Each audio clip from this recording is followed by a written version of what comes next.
just a little early. Is a special marine warning from the National Weather Service.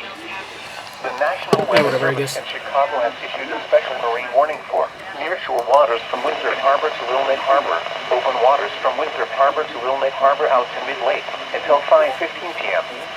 At 3:10 p.m., severe thunderstorms were located along a line extending from 28 nautical miles west of Pleasant Prairie to 12 nautical miles west of McHenry to 24 nautical miles northwest of Elgin, moving southeast at 30 knots.